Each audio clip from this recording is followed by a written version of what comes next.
Eh bien bonjour à toutes et à tous, ici The Marvelman. Aujourd'hui on se retrouve pour ce 70e récap de Marvel News. Donc je fais le récap de toutes les news Marvel qu'on a dans la semaine, c'est parti. Alors déjà on commence avec She-Hulk, car on a la société de VFX qui a été nominée pour une récompense du meilleur personnage animé, je trouve que c'était une bonne blague quand même, malheureusement ça n'est pas une. Ensuite on passe à Daredevil Born Again, alors déjà on a Nicky James qui a été casté, donc rôle inconnu mais ça correspond à une description d'une femme de 40-50 ans, loyale mais impitoyable, qui veut tout réussir par elle-même. Comme j'en ai parlé aussi la dernière fois, du coup Jessica Jones a priori est bien dedans, et donc Matt évidemment cherche Jessica Jones, et elle serait partie de la ville pour la même raison que dans le comics Devil's Reign, après un liqueur. Alors dans les comics elle est partie parce que Fisk contre le Killgrave là je trouve ses enfants. Donc est-ce que ce serait une raison dans l'esprit ou juste Fisk qui traque les criminels et c'est pour ça que, enfin les super-héros, et du coup c'est pour ça qu'elle est partie. D'ailleurs de rumeur qu'elle aussi elle travaille plus dans l'enquête de super-héros, on la retrouvera par rapport à avant. Un liqueur retise aussi évidemment qu'il y aura Colin Wing, donc toujours avec le pouvoir du Iron Fist, en précisant aussi qu'elle aurait signé 2-3 semaines pour un projet Disney Plus début 2024, donc évidemment ça correspond à Born Again, et aussi un film en 2025, donc moi perso j'imagine bien Avengers 5, ça paraît très logique. On a aussi l'acteur de Brett Mahoney qui était dans la série d'avant, qui tease un peu et qui dit qu'il est à New York et tout, avec une tenue de policier. Alors déjà on remarquait qu'en fait il jouait dans une autre série qui s'appelle Criminel qui tourne aussi à New York. Le problème c'est qu'il est déjà pas dans cette série, parce qu'en fait c'est juste un criminel et qui a eu un rôle mineur, donc c'est pas très logique. Je pense de toute façon qu'il reviendra. Rumeur aussi à part ça, qui cherche à faire la relation Daredevil Black Widow mais avec Yelena cette fois dans le MCU du coup, mais que ce sera pas pour Born Again mais plus tard. J'aime bien l'idée. Aussi, on a eu beaucoup de nouveaux scénaristes. Alors, déjà, on en a 3 qui étaient en fait d'anciens avocats qui ont travaillé sur des séries juridiques. Donc, bon, ça peut être un plus. On en a aussi 2 du Arrowverse. Alors, une qui m'inquiète un petit peu, qui a travaillé déjà sur la série Naomi, qui est quand même, je pense, une des pires séries d'ici possible. Ça, c'est pas très rassurant. Et sur un épisode d'Arrow un petit peu aux F de la saison 8. Mais on en a une autre qui a aussi fait des épisodes de Arrow saison 1 et 3 qui sont pour moi vraiment des masterclass pour le coup. Un peu aussi de Flash, bon pareil ça dépend des saisons. Et 20 épisodes de Legends of Tomorrow, pareil ça dépend des saisons. Bon ça me rassure un petit peu, surtout pour la partie Arrow on va dire, mais le reste pas ouf. Et on en a aussi 2 autres qui ont travaillé aussi sur le spin-off de The Boys qui arrivera, Shadowhunter, Orphan Black, voilà. Bon ça me rassure pas de ouf mais on verra. Ensuite par rapport à Luke Cage aussi. L'acteur a encore reparlé d'un potentiel retour. Il dit qu'il y a le potentiel, mais que là il est heureux d'avoir des rôles au cinéma pour en ce moment. Et il a aussi que peut-être il en avait parlé avec Marvel et tout, donc bon. Là je pense qu'il reviendra, mais à voir quand.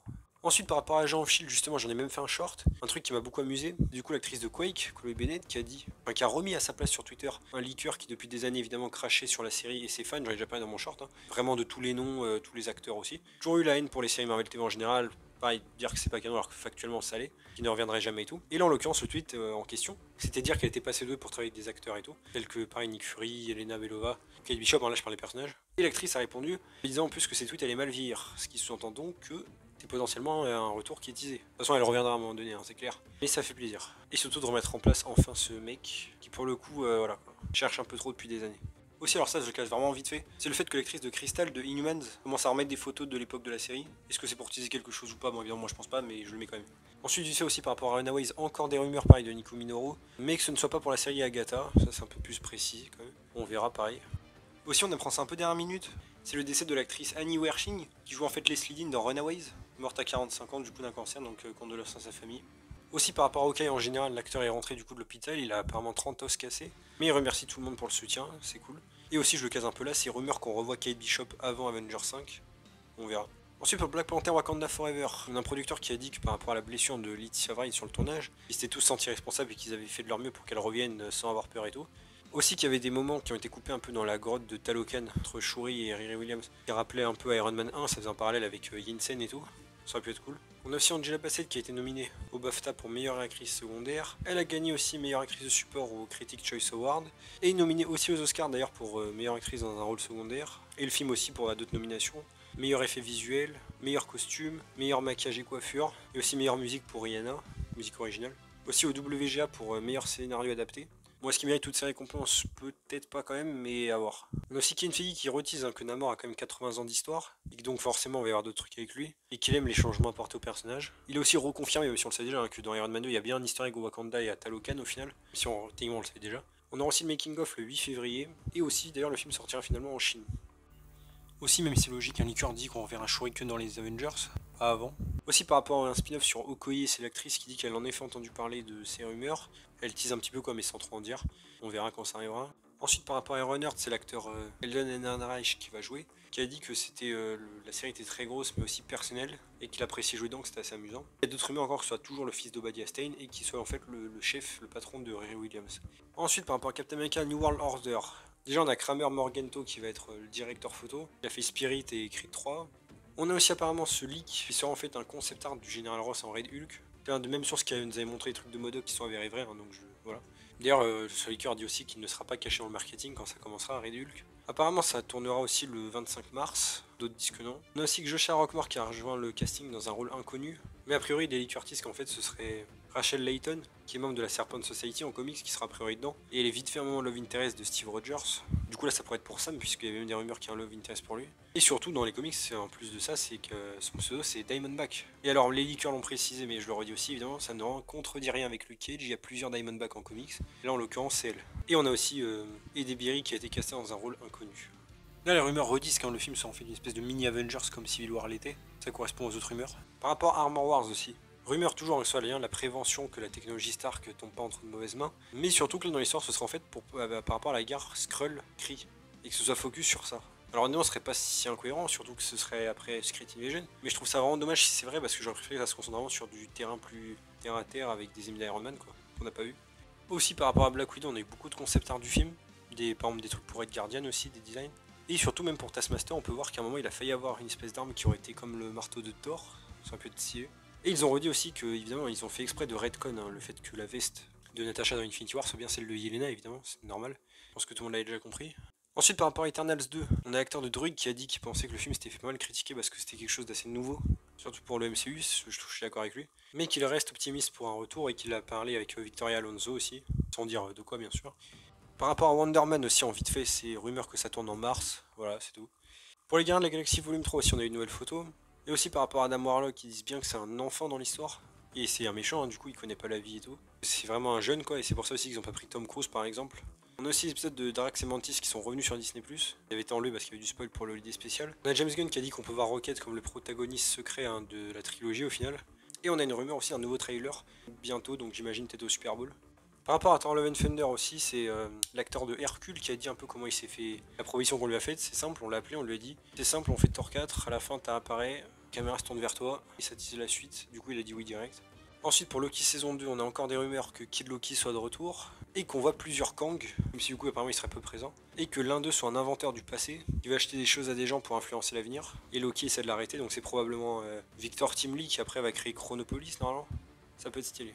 Ensuite, par rapport à Ant-Man and the Wasp Quantumania, on a beaucoup d'infos. Bon, déjà, apparemment, il y a eu un leak des dialogues du film, hein. Apparemment, ça me paraît exact. Je vous les mets en description, peut-être si vous voulez. Mais spoilez pas trop quand même. C'est évidemment Peggy 13 pour la violence, le langage et tout. Il y aura le tapis rouge le 6 février. On a aussi quelques extraits du film, hein, des TV spots et tout. Une où il parle au téléphone et tout. Il y a une blague avec ça. Kinfig aussi, que du coup, par rapport à Kang, c'était logique de l'avoir dans ce film. Et qui se bat autant contre lui que contre les autres héros. Il dit aussi qu'il est très puissant, mais que quand on le rencontre, il est dans une position de faiblesse, où il doit récupérer le pouvoir avec son vaisseau, et que son vaisseau peut aller n'importe où, n'importe quand. Et c'est pour ça qu'il veut les scientifiques, donc Hank Pym, Janetta et les particules Pym. Le réalisateur redit aussi que c'est l'être le plus puissant du multivers, qu'il peut vivre le passé, le présent et le futur en même temps. L'acteur dit aussi qu'il a une grosse souffrance de l'inconfort vis-à-vis de la société et du monde, le perso bien sûr, hein, et tellement que il peut être intéressant que ça peut être le plus gros méchant du MCU. Aussi, ils ont dit que Kang était inspiré d'Alexandre le Grand et Jules César, et aussi qu'un de ses buts, c'est que chaque personne face à lui sache à quel point il est intelligent. On a aussi le scénariste qui a dit que MODOK était sa chose préférée du film, les moments avec lui, la dynamique et tout. Ils ont évidemment inspiré du design des comics pour le faire, en rajoutant des choses. Et aussi que par rapport au personnage, il est inspiré surtout de Kevin Kline dans le film Un poisson nommé Wanda, et aussi de Frank Grimes dans Les Simpsons. Pour prendre l'exemple du dernier, un scientifique et tout qui est pas mal jaloux d'Homer Simpson. On peut voir, j'imagine, la relation un peu de Darren Cross avec Scott Lang par rapport à Hank Pym aussi. Hein. Au niveau de la reconnaissance, ça me paraît logique. Et sinon, ils ont aussi dit que son ego s'effondre à la seconde où il est provoqué, et il est très bon pour tuer. Ils ont aussi que pour le ton du film, ils sont un peu inspirés du Seigneur des Anneaux 1 ou même de Spider-Man en général. Dans le sens où il peut se passer des trucs bien épiques, bien violents et tout, mais que ça peut rester drôle par moment. Que par exemple là dans le film, il y a un tournant au niveau du ton du film quand Scott va comprendre vraiment qui est Kang.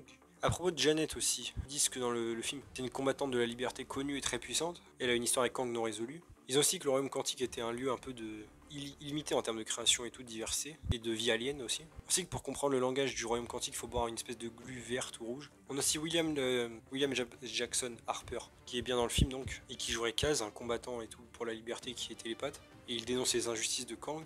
Le film sortira en Chine. Le 10 février, il y aura 3 épisodes de résumé de Marvel Legends sur Scott Lang, Hope et aussi Hank Pym et Janet. Rumeur que Kang aussi dans le film mentionne à un moment les Inhumains en disant qu'il les a vaincus en plus des mutants, des Avengers et tout. J'espère que ce sera vrai. On a l'acteur de Scott aussi qui a dit que Kang était beaucoup trop dessus dans le film, trop fort quoi. Et que ça ressemble un peu au virage qu'ils ont fait par rapport à Ragnarok, dans le sens du coup de l'humour au sérieux j'imagine. Quelque chose donc de plus ambitieux. Aussi qu'il y avait beaucoup de caméos et d'easter eggs.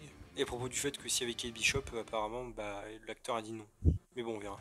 Un des scénaristes d'Ant-Man 1 redit que Edgar Wright, l'ancien réalisateur, s'était fait virer parce qu'il voulait faire un vrai film d'auteur et Marvel voulait intégrer à l'époque tout le monde au MCU et que le film qu'ils voulaient faire de base aussi, ils ont travaillé longtemps dessus, il était plus vraiment adapté au style que devenaient les films de super-héros, plus de 8 ans quand même, hein. Mais que quasiment tout leur taf est resté dans le film, donc ça va. Ils ont aussi redit que le film parle de multivers mais que c'est juste une vitrine pour la vraie histoire qui est juste la reconnexion entre Ant-Man et sa fille. Ensuite, par rapport à Miss Marvel, ils ont corrigé une incohérence par rapport à la Statue de la Liberté, puisqu'elle n'était pas raccord avec No Way Home, mais ils l'ont corrigé ce défaut. Ensuite, par rapport à Secret Invasion, rumeur qu'en interne soit toujours prévu le 8 mars, après Mandalorian, donc normalement soit un trailer bientôt, mais a priori je pense ça va être décalé à cet été. Rumeur aussi, ça c'est cool, qu'en fait la série ne soit qu'un préquel et qu'on le voit dans le dernier épisode, et qu'en fait le vrai Secret Invasion comme en comics sera donc dans un film. Et ça franchement si c'est vrai c'est super cool parce que franchement juste une série pour ça c'était pas ouf. Du coup j'ai un peu peur juste que ce soit le truc de Armor Wars mais on va voir. Ensuite aussi on a Emilia Clarke qui a dit qu'elle avait beaucoup aimé travailler avec Marvel, elle dit qu'elle a passé un bon moment et que c'était des génies niveau production pour faire des trucs de cette ampleur en aussi peu de temps. Ensuite par rapport à The Marvels, Monica Rambeau s'appellera bien Photon, hein. Il y a une scénariste de comics qui a dit qu'elle a été obligée de l'appeler comme ça parce que c'est lié au MCU. Je veux dire pour un comics. On a aussi la doubleuse espagnole Captain Marvel qui semble teaser qu'elle travaille sur le personnage, donc peut-être qu'il y aura un trailer bientôt, je sais pas. Ensuite pour Agatha Coven of Chaos, déjà on a eu pas mal de possibles leaks de l'intrigue que je vais vous afficher à l'écran si vous voulez lire. Aussi on a eu beaucoup de photos de tournage, je vais tout vous mettre en même temps. On a beaucoup de personnages de WandaVision qui reviennent d'ailleurs, j'ai mis la liste au complet. On a aussi Miles Gutierrez ainsi que Isabelle Forman qui ont été castés. Il y a eu des rumeurs que ce soit pour Hulking et que l'autre soit Agatha jeune, ça me paraît logique. Aussi niveau réalisation on a Jack Schaeffer qui a fait WandaVision, Ganja Monteiro de Mercredi et Rachel Goldberg qui a fait Cloak and Dagger qui est dans le MCU, qui réaliseront des épisodes.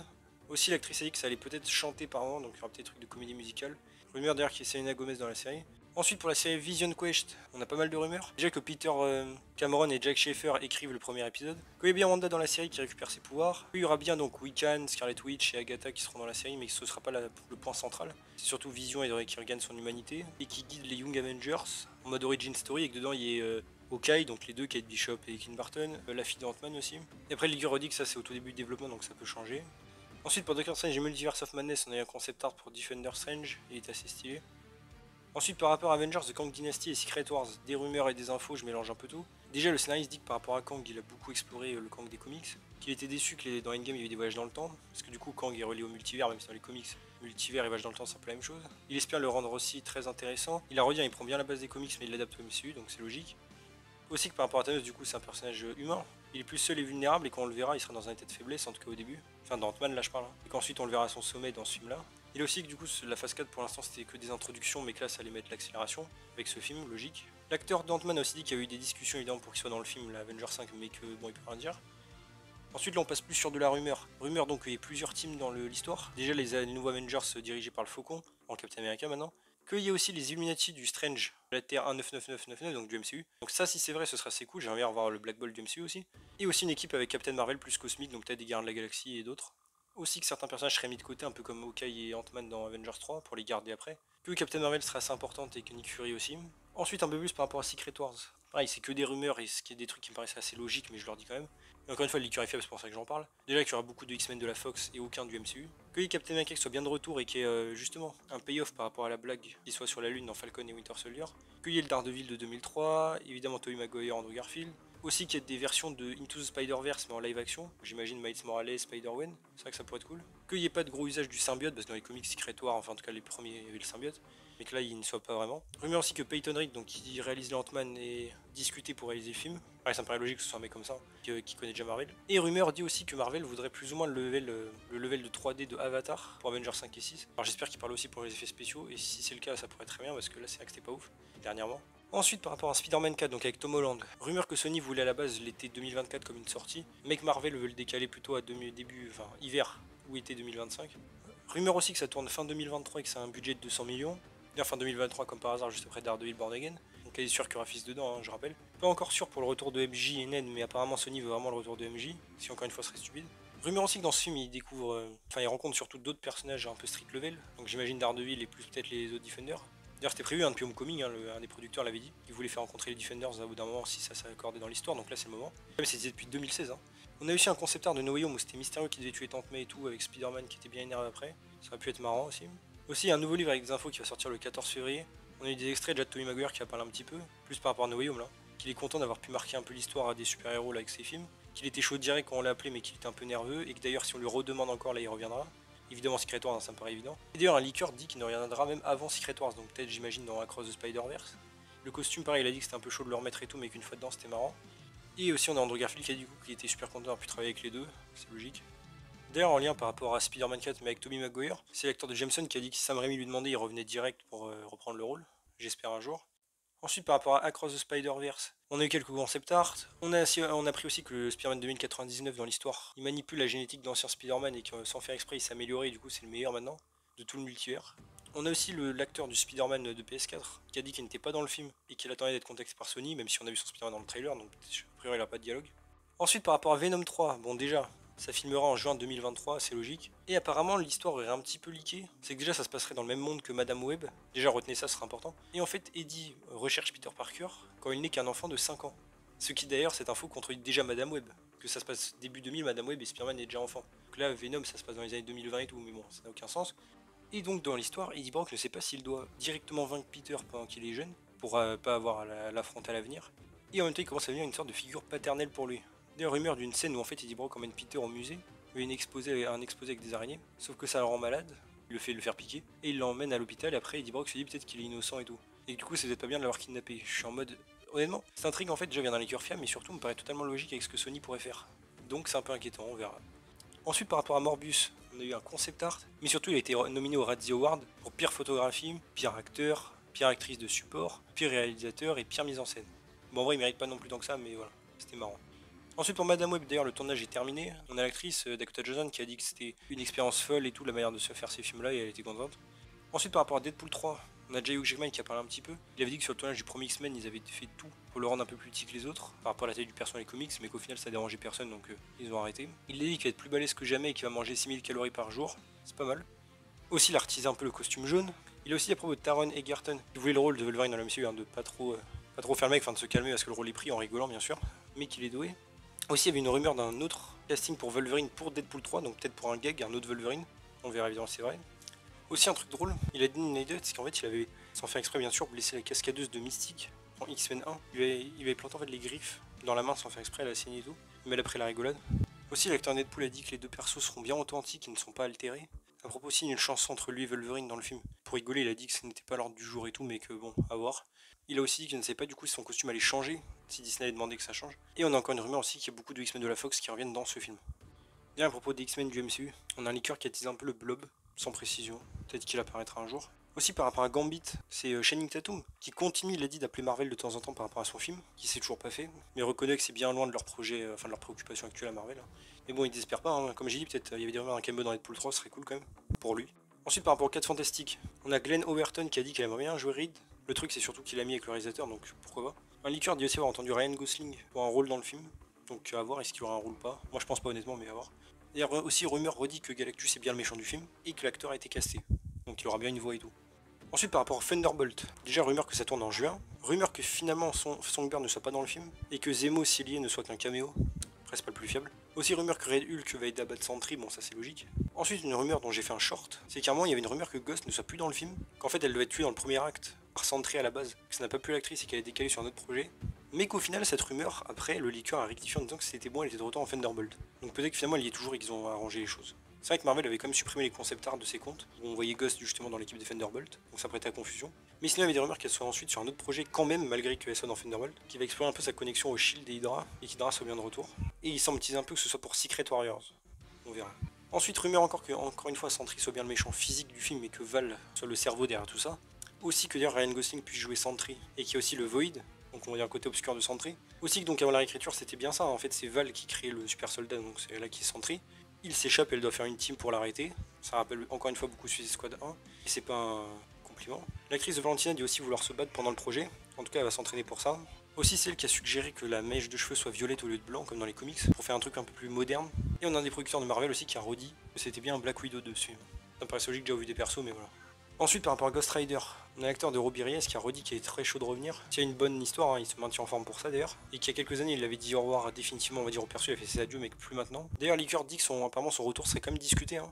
Donc bon, on espère. Vraiment, il faut qu'il revienne, hein. C'est Ghost Rider du MCU, voilà. Après en voir d'autres, ce serait très cool. Et à propos de ça, d'autres liqueurs disent aussi qu'il y a potentiellement encore une fois Johnny Blaze et Danny Kitsch, c'est pas la première fois. Il y a un liqueur dit que dans l'histoire, quand ils vont le ramener, ils vont en faire une espèce de légende urbaine, connu depuis différentes régions, dans différentes cultures et tout, depuis plusieurs générations, et que ce soit donc l'esprit de vengeance, ce qui était en fait déjà dans Agent of Shield, hein, c'est la continuité logique, et que ce soit en fait dans un Halloween spécial, qu'on revoit le perso, enfin le perso qu'on a découvert un autre, hein, c'est ça que je veux dire. Et rumeur aussi qu'il y a pas dans un projet de 2023. Donc est-ce que ce sera Halloween spécial mystère ou peut-être un autre truc genre Agatha puisque y aura Mephisto ou Ironheart. Pour Blade aussi, rumeur que ça commencera à tourner le 30 mai. Rumeur que le film se passe toujours dans les années 20, même si c'est pas sûr que la fille de Dracula soit toujours là. Et aussi que Black Knight a priori ne soit pas dans le film du coup vu de l'année du film, mais un possible caméo serait possible. Ensuite hors MCU aussi on a un trailer encore pour Moon Girl, série animée et tout, si certains veulent aller voir. Aussi par rapport au VFX et Marvel, ça faisait longtemps. Apparemment Marvel déjà paye 20% de ce qu'ils sont censés payer normalement, et les artistes feront en fait 4 fois plus de travail. Et aussi que Victoria Alonso, vice-présidente de Marvel Studios, est assez tyrannique, et en mode si elle t'aime bien, bah tu perces, et si elle t'aime pas, t'es rayé complet définitivement de Hollywood. On a aussi un cas de l'animation pour Marvel qui a dit qu'il était bien payé, mais ça changera au fait qu'il y ait des trucs qu'ils peuvent pas faire, que ce soit en termes de temps ou de budget. Aussi par rapport à la nouvelle timeline du MCU plus ou moins officielle, ça sortira en 2023, en septembre. Aussi par rapport à nouveaux acteurs dans le MCU, on a Storm Reid qui a dit qu'elle aimerait jouer Tornade, qu'elle kifferait.